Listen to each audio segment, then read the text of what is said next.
এইখনেই হৈছে জুবিন ক্ষেত্ৰ আৰু আমি জুবিন ক্ষেত্ৰলৈ আহিলোঁ, গতিকে আপোনালোকক দেখুৱাবলৈ চেষ্টা কৰিছোঁ। জুবিন গাৰ্গে বাৰু ন্যায় পাবনে? আৰু আমাক জুবিন গাৰ্গৰ ন্যায় লাগে বুলি সকলোৱে চিঞৰি থাকোঁতেই আমাৰ সময় গৈছে।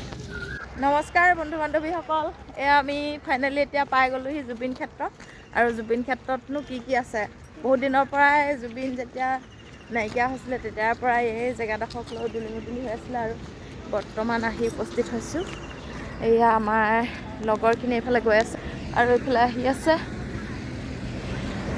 আৰু এতিয়া গৈ আপোনালোকক দেখুৱাইছোঁ জুবিন দাক য'ত সমাধিস্থ কৰিছে সেই জেগাডোখৰলৈ এদিন আহিবলৈ হেঁপাহ আছিল আৰু আজি উপস্থিত হ'লোঁ। ব'লক।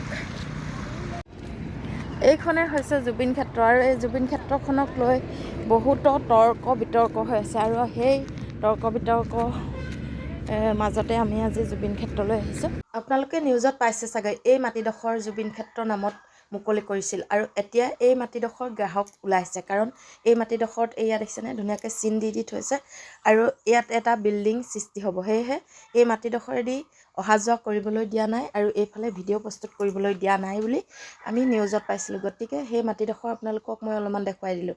যিডোখৰ জুবিন ক্ষেত্ৰ বুলি পোনপ্ৰথমতেই চৰকাৰে আচলতে হিমন্ত বিশ্ব শৰ্মাৰ চৰকাৰে দি দিছিল জুবিন ক্ষেত্ৰৰ বনাবলৈ, আৰু সেই জুবিন ক্ষেত্ৰ বনাবলৈ লোৱা মাটিডোখৰ এতিয়া কিন্তু মালিক ওলাই পৰিলে।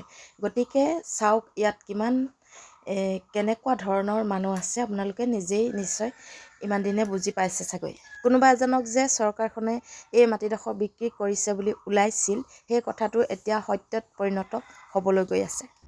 এয়াই হৈছে জুবিন ক্ষেত্ৰ। জুবিন ক্ষেত্ৰত আপোনালোকে বহুত বস্তু আছে বুলি ভাবিছে, যিখন জুবিন ক্ষেত্ৰত বিতৰ্ক হৈ আছে, আৰু জুবিন ক্ষেত্ৰখন সুন্দৰকৈ বনাই দিম বুলি চৰকাৰখনে প্ৰতিশ্ৰুতি দিছে, কিন্তু এতিয়ালৈকে আমি গৈ তাত একোৱে নেদেখিলোঁ। প্ৰকাণ্ড এটা জাপি, তাত ডাঙৰ ডাঙৰ কেইকপিমান ফটো আৰু জুবিন গাৰ্গৰ যিবোৰ অনুৰাগীয়ে দিছে তেওঁক শ্ৰদ্ধাঞ্জলি, এসোপামান গামোচা, ফটো, এনেধৰণৰ কিছুমান সামগ্ৰী, মানে সেই বস্তুসমূহে সংৰক্ষণ কৰি দুটা মুকলি ঘৰত আচলতে থৈ দিয়া হৈছে। আৰু যিডোখৰত তেওঁক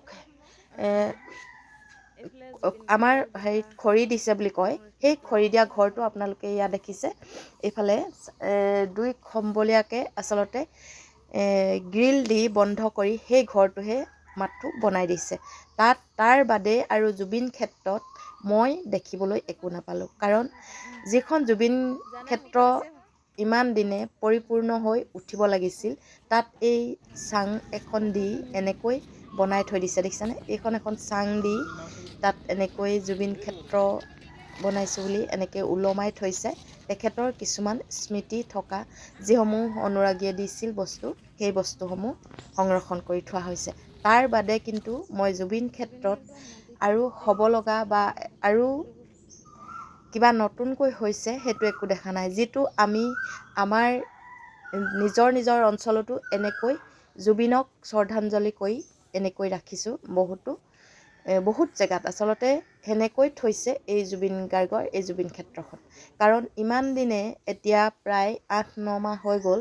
এই 9 মাহত জুবিন ক্ষেত্ৰখন যথেষ্ট উন্নত কাম চলিব লাগিছিল আৰু যথেষ্ট উন্নত হ'ব লাগিছিল, কিন্তু কিয় হোৱা নাই সেইটো একমাত্ৰ ভগৱানে জানিব, আৰু তেখেতে ন্যায় পাব নাপাব সেই কথাটো আমি এতিয়ালৈকে গম নাপালোঁ। কাৰণ জুবিন গাৰ্গে যিহেতু ইলেকশ্যনৰ আগত ন্যায় পাব বুলি হিমন্ত বিশ্ব শৰ্মাই স্পষ্টকৈ কৈছিল, আৰু আজি সেই জুবিন গাৰ্গৰ ন্যায় ক'ত?